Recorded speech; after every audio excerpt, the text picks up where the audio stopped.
नमस्कार। विश्व संवाद केंद्र मालवा में आपका स्वागत है। आज का विषय एक चर्चा नहीं बल्कि समाज के भविष्य से जुड़ा एक गंभीर प्रश्न है, यक्ष प्रश्न है।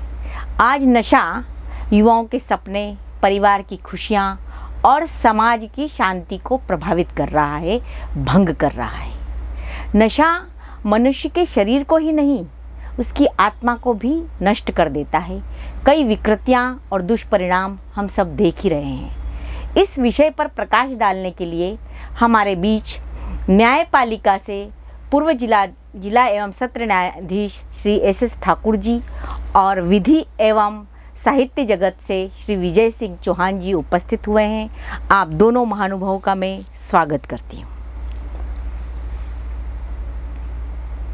एस ठाकुर जी, नशा जो समस्या है वो उसको आप केवल अपराध के रूप में देखते हैं या वो सामाजिक या मानवीय संकट भी है? नशे के बारे में हमारे देश में काफ़ी कठोर कानून है, लेकिन कभी कभी क्या होता है कि जो व्यक्ति नशे से पीड़ित होता है वह व्यक्ति भी स्वयं उपचार का अधिकारी होता है। इसलिए केवल दंड के रूप में नहीं देखते हुए उसको समाज सुधार और व्यक्ति के सुधार के रूप में भी देखते हैं। अच्छा, न्यायपालिका इस समस्या को लेकर समाज को क्या संदेश देना चाहती है? मुख्य रूप से ये संदेश देना चाहते हैं कि जो भी कानून है उसका पालन करें, ये नशे से दूर रहें और यदि कोई नशे से पीड़ित व्यक्ति मिलता है तो उसके उचित उपचार और सुधार के रूप में पर्याप्त कार्रवाई करें। इस समस्या में परिवार की भूमिका बहुत महत्वपूर्ण है, समाज की भूमिका बहुत महत्वपूर्ण है। आपकी दृष्टि में कानून की क्या महत्वपूर्ण है? कानून की दृष्टि से क्या महत्वपूर्ण है? इस समस्या में कानून तो बाद में आता है, लेकिन परिवार और जो समाज है वो पहले आता है, क्योंकि अगर किसी को नशे से बचाना है तो सबसे पहले आवश्यकता उसको परिवार की है, समाज की है, तो उससे संवाद करके उसका उपचार करके इसे दूर किया जा सकता है। कानून तो केवल आखिरी में आता है, लेकिन कानून का भी महत्वपूर्ण इसमें सहयोग रहता है, रोल रहता है। अधिवक्ता महोदय, भारत में नशीले पदार्थों के लिए कितने कठोर कानून बने हैं?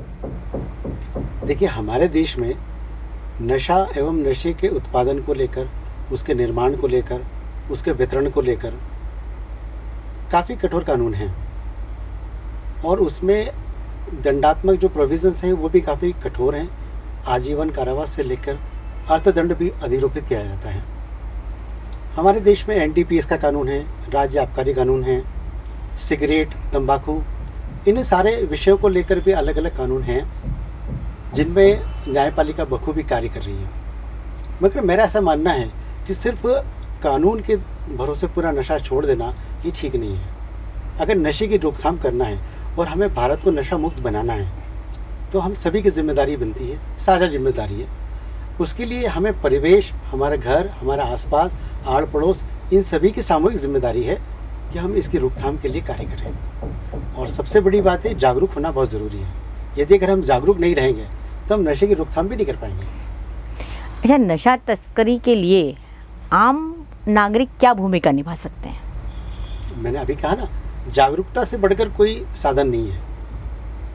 सबसे पहले तो हमें ये देखना पड़ेगा, हमारे आसपास अगर ऐसी कोई इलीगल एक्टिविटीज़ हमें नज़र आती है तो उसकी सूचना हम तत्काल पुलिस को दें।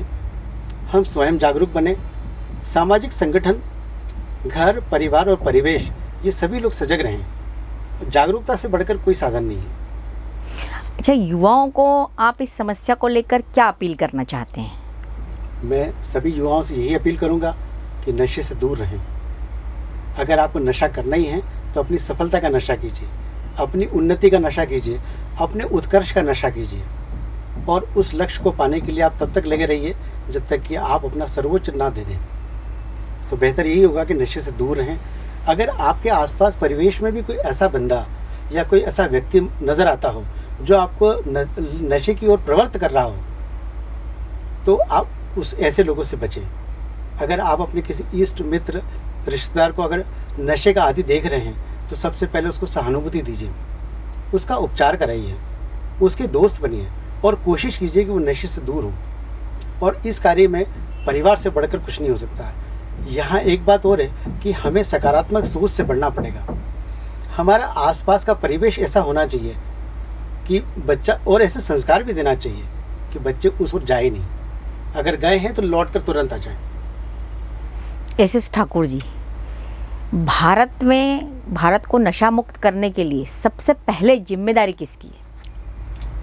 सबसे पहले जिम्मेदारी समाज की आती है। अगर समाज ने अच्छे से काम किया है, किसी को बिल्कुल किया है, तो व्यक्ति नशे की ओर प्रवृत्ति नहीं होगा।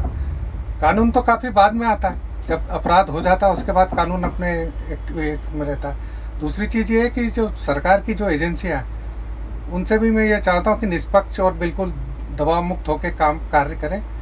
इसलिए समाज का सबसे ज़्यादा इसमें रोल है नशा मुक्त किए जाने में। विजय सिंह भाई साहब जी, नशा की जो समस्या है उसको, युवा पीढ़ी को नशे से मुक्त कराने के लिए क्या प्रभावी उपाय हो सकते हैं? प्रभावी उपाय तो यही है कि हमें अपना परिवेश बदलना पड़ेगा। इसकी शुरुआत हमें अपने घर से करना होगी, हमारे आसपास से करना होगी, हमारे आंगन से करना होगी। हमें ये देखना होगा कि नशे का कारोबार आसपास तो नहीं हो रहा, कहीं कोई संदिग्ध एक्टिविटीज़ तो नज़र नहीं आ रही, या अगर हमारा बच्चा स्कूल गया है, कॉलेज गया है, तो वो क्या कर रहा है, उसके हाव भाव, उसके व्यवहार में यदि कोई परिवर्तन नज़र आता है तो हमें वहाँ से शुरुआत करना होगी। मैं कहूँगा हमें अपने स्वयं से शुरुआत करना चाहिए, हमने आसपास से शुरुआत करना चाहिए। जी, इस कार्यक्रम को जो भी युवा आज देख रहे हैं और वो नशा छोड़ना चाहते हैं, तो उनको सबसे पहले क्या कदम उठाया जाना चाहिए? सबसे पहले तो उनका स्वागत करना चाहिए कि वो इस प्रवृत्ति को छोड़कर अपने समाज में वापस आना चाहते हैं, और हम सबकी जिम्मेदारी बनती है कि हम उनको सहानुभूति दें, उनको ऐसा परिवेश प्रदान करें, ऐसा व्यवहार उनको दें ताकि वो वापस लौट करना चाह पाएँ। अंत में मैं यही कहूँगी कि जो नशा मुक्त भारत का जो हमारा सपना है, उसकी जो परिकल्पना है, वो तभी पूरी हो सकती है कि इस मंच के माध्यम से हम जन जागृति अभियान का संकल्प लें और जन जन तक हमारी बात पहुंचाएं। धन्यवाद।